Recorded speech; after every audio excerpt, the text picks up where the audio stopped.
A gente vai falar com a Janine Alves, economista, que está aqui com a gente. Janine, obrigado por aceitar nosso convite mais uma vez. Boa tarde. Eu já logo cedo assustei quando vi lá. Circuit break, que é isso? É quando a bolsa para porque atinge um número inaceitável, 10 para menos ou 10 para mais, inclusive. Exatamente. A abertura da Bolsa de Valores já assustou a todos.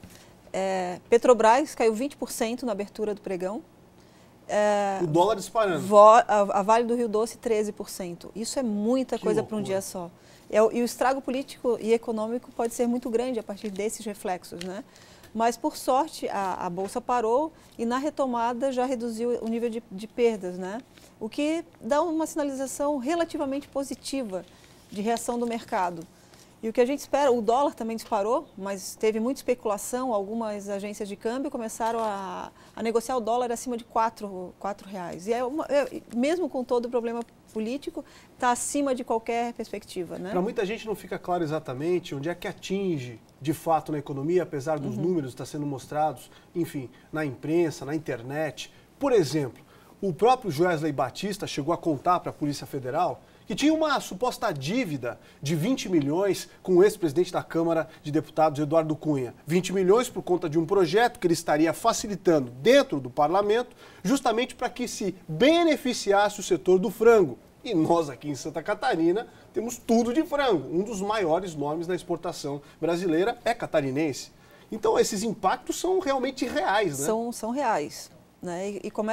E principalmente em relação à própria expectativa do mercado, que vinha apresentando dados muito positivos. O dólar caiu, estava em 3,10, 3,13, oscilando ali. Outro dia a gente sentou aqui nessas cadeiras e nós estávamos falando justamente disso, da elevada da economia, do momento importante que nós estávamos acelerando. Agora isso para tudo? Tinha previsão de queda na taxa básica de juros de 1,25, que seria uma queda muito significativa para a retomada realmente de novos investimentos, de crédito, liberação de crédito ao consumidor, que a gente está muito restritivo hoje em crédito, né? A gente precisa voltar a consumir.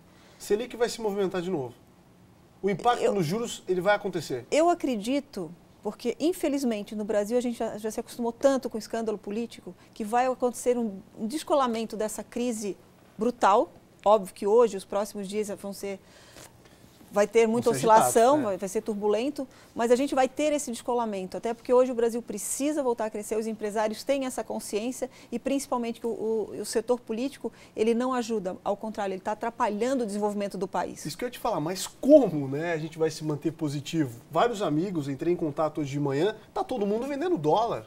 Tá todo mundo querendo sair do olho do furacão. Agora, olha só, a tendência dos teus amigos e do mercado. Na realidade, quando começa a aumentar, é porque tem muita gente procurando. Então, isso dá um equilíbrio entre a oferta e a procura e o dólar está voltando a um patamar de 3,40, o que chega a aproximadamente... O Banco Central interviu. Sim, tem que intervir. Nesse momento, todas as armas financeiras, né, têm que ser aplicadas para poder segurar toda a tendência negativa de mercado. E agora? O que a gente pode esperar para amanhã? É impossível prever, para a gente finalizar. Olha, para amanhã ainda um pouco de turbulência, mas vamos torcer para que se resolva o mais rápido possível o problema da permanência ou saída definitiva do Temer, né?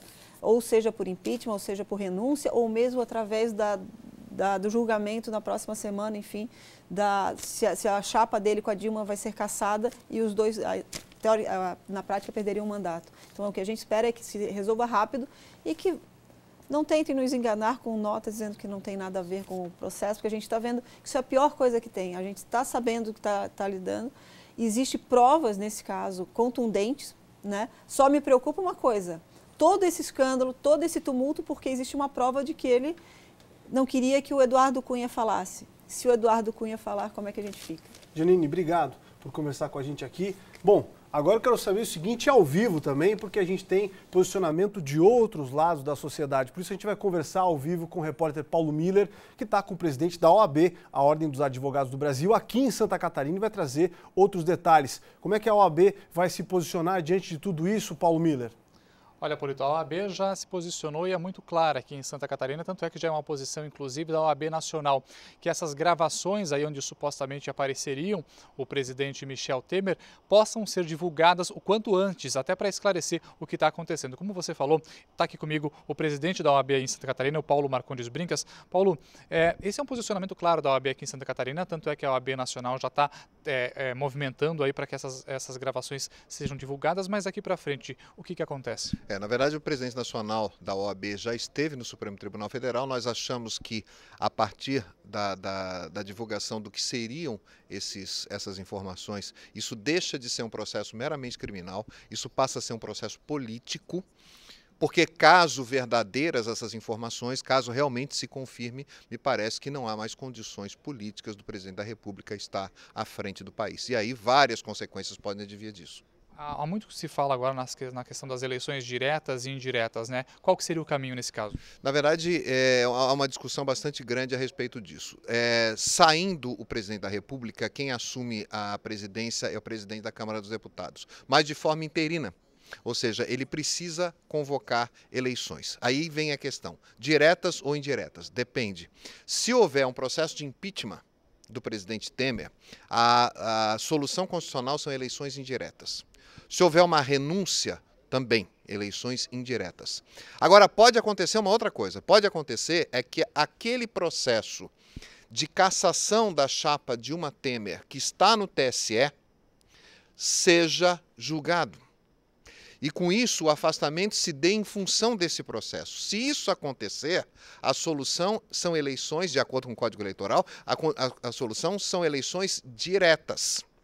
E tanto, ou seja, vai depender como é que essa saída vai funcionar. E eu quero te lembrar também que, a não ser no caso de renúncia, mas no caso tanto de impeachment quanto no processo do TSE, que são, me parece, as três possibilidades de afastamento do presidente da República, você depende de processos com direito à defesa, etc. São processos longos. Quer dizer, o único processo rápido para isso é a renúncia, os demais são longos.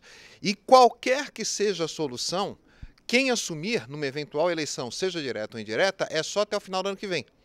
Porque no ano que vem nós já temos eleições diretas normais previstas para o final do mandato do presidente da República. Agora é aguardar, né, Paulo?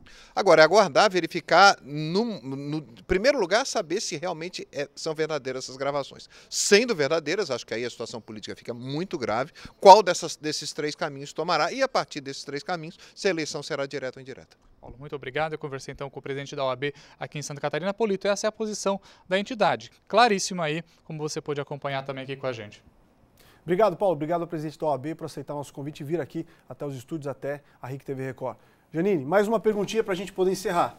E as ações da JBS movimentaram com certeza, mas não só isso, eles são um grande conglomerado. Tem mais de 50 indústrias nos Estados Unidos. Exatamente, são 56 indústrias nos Estados Unidos e aqui no Brasil ela é detentora de grandes marcas, tipo Alpargatas, Friboi, Seara, Swift, e ainda está no ramo de cosméticos, enfim, e produtos de limpeza.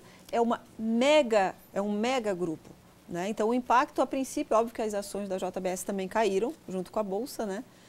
Mas é um grupo muito forte. O grave problema da JBS é que ela cresceu muito. Ela está sendo investigada já há algum tempo pela Polícia Federal. Ela tomou empréstimos na ordem de 8,1 bilhões de reais. Bilhões do BNDES. E aí que está os bastidores de toda essa confusão, né? Porque ela pegou esse dinheiro, mas também se tornou uma das maiores financiadoras de campanhas políticas no Brasil. Janine, obrigado pela entrevista mais uma vez. E se a gente se apertar o cinto, eu te chamo de novo. Pode chamar. Tá bom? Até a próxima.